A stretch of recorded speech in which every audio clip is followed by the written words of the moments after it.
حضرت جناب سیدنا سری سختی رحمتullah علیہ فرماتے ہیں میرا دل سخت ہو گیا تھا، میں بڑا پریشان رہتا تھا۔ حضرت معروف کرخی رحمتullah علیہ کی بارگاہ میں کئی دفعہ عرض کی، میں نے کہا بابا میں اس کا کیا کروں، یہ سخت ہو گیا، مہینوں ہو گئے یہ اللہ کے خوف میں نہیں رویا، سالوں بیت گئے حضور کی نعت سن کے نہیں رویا، اب تو کتنا وقت گزر گیا ہے، اسے مدینے جانے کے لیے بھی رونا نہیں آتا، حضور یہ سخت ہو گیا ہے، کوئی رحمت کی نظر ہو، خشکی سی آ گئی ہے، عجیب سی میل چڑھ گئی ہے۔ فرماتے کئی دفعہ میں نے خواہش کا اظہار کیا۔ ایک دن نا عید کا دن تھا تو حضرت معروف کرخی نے ایک چھوٹا سا بچہ انگلی کے ساتھ لگایا ہوا تھا، تو حضرت آ رہے تھے تو میں نے کہا حضور آپ کدھر سے آ رہے ہیں، یہ بچہ کون ہے؟ فرمانے لگے یتیم ہے۔ سارے بچے عید والے دن اخروٹ کے ساتھ کھیل رہے تھے، بیچارے کے پاس اخروٹ کوئی نہیں، تو حضور آپ کیا کریں گے؟ تو حضرت معروف کرخی کہنے لگے پیسے تو میرے پاس بھی کوئی نہیں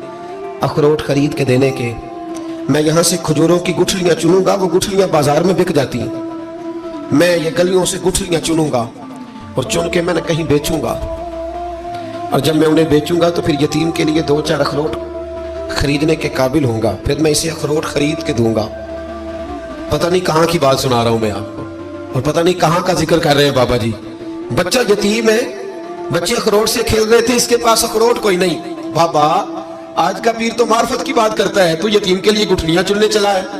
آج کا پیر تو کہتا ہے میں اسی والے کمرے میں بیٹھ کے تمہیں بڑا عرش کے اعلیٰ کی بات بتاؤں گا، یتیم کے لیے گٹھلیاں چننا، مدرسے کے طلباء کی نوکری کرنا، یتیموں کا، غریبوں کا، ان مجبوروں کا خیال کرنا، یہ تو رواج ہی نہیں ہے آج کا۔ بابا تو کیا کہانی سنا رہا ہے؟ تو حضرت معروف کرخی کہنے لگے گٹھلیاں چنوں گا، پھر انہیں بیچوں گا، پھر جب کچھ پیسے ملیں گے نا تو میں اسے اخروٹ خرید کے دوں گا، اور فرمانے لگے جب یہ اخروٹ سے کھیل کر ہنسے گا نا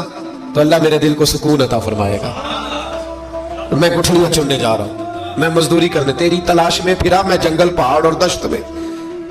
تو حضرت سری سختی فرماتے ہیں میرے گھر میں پیسے تھے، میں نے کہا حضور اگر یہ نوکری مجھے مل جائے تو میں غلام جو ہوا،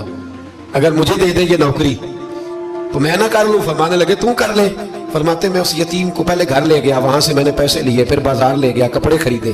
اس کے لیے ٹوپی خریدی، پھر میں نے اسے 2 کھجوریں کھلائیں، پھر اخروٹ خرید کے دیے۔ حضرت سیدنا معروف کرخی کہتے ہیں اس کو میں نے چیزیں دے کے نا، وہ بچہ تھا، بچے ہی ہوتے ہیں، میں نے جب اسے اخروٹ دیے تو وہ دوڑنے لگا، میں بھی ہلکا ہلکا پیچھے چلنے لگا۔ فرماتے ہیں وہ جا کے بچوں کے گروہ میں مل گیا، وہاں درجنوں 20 بچے کھیل رہے تھے، وہ مل گیا، وہ کھیلتا رہا۔ آپ فرماتے ہیں لوگوں اس دن میرے رب نے میرے دل کو اپنے قرب کی لذت بھی عطا کی،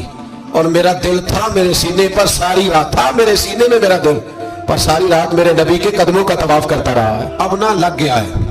پاک ہوئے تے پاک بھی ملدا ہے، اے بنا پاکوں پاک نہیں ملدا، سادے وجود نو تون دے نالوں اکو تولا ٹکڑا دل دا، دل لگا کے، دل لگ جائے تو پھر وہ لگ جاتا ہے۔ آپ یقین کریں لگتا ہے تو مزہ دیتا ہے، اور جب تک لگتا نہیں پھر کوئی بھی کیف سرور حاصل ہے۔ امام زین العابدین رضی اللہ تعالیٰ عنہ مولا علی شیر خدا کے پوتے، امام حسین کے صاحبزادے، سیدہ پاک کی پیاری نسل۔ امام زین العابدین گھر میں نماز پڑھ رہے تھے، غور کرنا بات پہ، گھر پہ نماز پڑھ رہے تھے، گھر میں آگ لگ گئی۔ جب آگ لگی ہے تو پھر شور بھی ہوتا ہے، کچھ لوگوں نے شور مچایا، آگ آگ آگ، دور دراز سے لوگ دوڑے، آگ کا ایک چھوٹا بچہ بھی پاس سویا ہوا ہے، آگ لگ گئی، شور ہو رہا، دور دراز سے لوگ پانی لے کے دوڑ رہے ہیں، آگ بجھائی جا رہی ہے۔ امام صاحب نماز پڑھ رہے ہیں، حکم ہے کہ ایسی ایمرجنسی دیکھو تو نماز توڑ دو، پر اس کے لیے جو دیکھے ہی نہ ہو، جسے سوجھے ہی نہ ہو کیا رہا۔ امام زین العابدین پڑھتے رہے،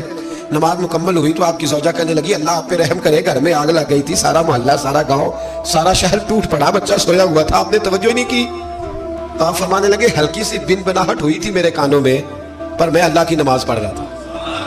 پر میں اپنے رب کی، میں اس کی نماز پڑھ رہا تھا۔ تیرے عشق کی انتہا چاہتا، تیرے عشق کی انتہا چاہتا، تیرے عشق کی انتہا چاہتا، میری سادگی دیکھ کیا چاہتا ہوں، ذرا سا تو دل ہے مگر شوق اتنا، وہی لن ترانی سنا چاہتا ہوں، مجھے کیا خبر ادھر کیا ہو رہا ہے، ادھر میں تو اس کے ساتھ میرا تعلق تھا، میں تو اللہ کی بارگاہ میں حاضر تھا، مجھے کیا پتا۔ بی بی کہنے لگی آگ لگ گئی تھی، تو فرمانے لگے بھلی مانس چپ کر، تم دنیا کی آگ بجھا رہے تھے، میں جہنم کی آگ بجھا رہا تھا، تم لوگ اپنے شور میں تھے تو میں اپنے ذائقے میں، الذین هم فی صلاتہم خاشعون، فرمایا یہ لوگ اپنی نمازوں میں عاجزی کر دل لگا کے کرتے ہیں جو کرتے ہیں۔ اور بڑی خوبصورت مثال ہے، حضرت رومی نے لکھی ہے، بڑی مشہور بھی ہے۔ ایک نمازی نماز پڑھ رہا تھا، میری طرح کا نمازی، مجنون اس کے آگے سے گزر گیا، لیلا کے گھر جا رہا، تو نمازی اتحیات پہ تھا، اتنی دیر میں اس نے بھی نماز مکمل کر لی، تو پیچھے سے جا کے مجنون کا گریبان تھاما، کہنے لگا شرم نہیں آتی تجھے، مسئلے کا نہیں پتا، نمازی کے آگے سے نہیں گزرنا چاہیے؟ تو کہنے لگا یار معاف کر دو۔ مجنون کہنے لگا معاف کر دو، غلطی ہو گئی، حالانکہ شہزادہ تھا، پر معافیاں کیوں مانگ رہا ہے؟ اس لیے کہ کسی سے دل جو لگ گیا ہے، عاجزی آ گئی، ان کے چل یار معاف کر دے، تیری مہربانی کر۔ نمازی ناراض نہ ہو جائے، نمازی بڑے ڈاڈے ہوتے ہیں، کئی دفعہ بڑے سخت ہوتے ہیں۔ نمازی تھا بڑا پکا، تو وہ کہنے لگا نہیں، نماز خراب کر دی تو نے، تجھے پتہ نہیں آگے سے نہیں گزرنا چاہیے؟ اور ویسے بھی زمانے کا رواج ہے، جو معافی مانگ لے لوگ سمجھتے ہیں بزدل ہے، یہ بھی بڑا مسئلہ ہے۔ آپ تھوڑا سا کہہ دیں کہ جب دیکھی جائے گی جو ہوگی، لوگ سمجھتے ہیں نہیں ہے دم خام، معافی مانگ لے سامنے والا بگڑ جاتا ہے، اللہ ماشاءاللہ۔ لیکن اس کا مطلب یہ نہیں کہ ہم معذرت کرنی چھوڑ دیں، وہ اگر بری عادت پہ ہے تو ہم نے اپنی اچھی عادت کو قائم رکھنا ہے۔ تو کہا جناب معاف کر دے، تو نمازی کہنے لگا نہیں تجھے عقل نہیں ہے، نمازی کے آگے سے نہیں گزرنا چاہیے۔ پھر مجنون نے بڑی بات کر دی، پھر ایک عاشق نے عاشقوں والا جملہ بولا، پھر ایک محبت کرنے والے نے بڑی بات کی، کہنے لگا یار نمازی میں تو معافی مانگ رہا ہوں، تو نہیں دے رہا، چل ایک سوال کا جواب ہی دے دے کہ میں تو عورت کے عشق میں جا رہا تھا، مجھے تو نظر نہیں آیا کہ تو نماز پڑھ رہا ہے، میں تو بی بی کے عشق میں تھا، مجھے تو نظر نہیں آیا،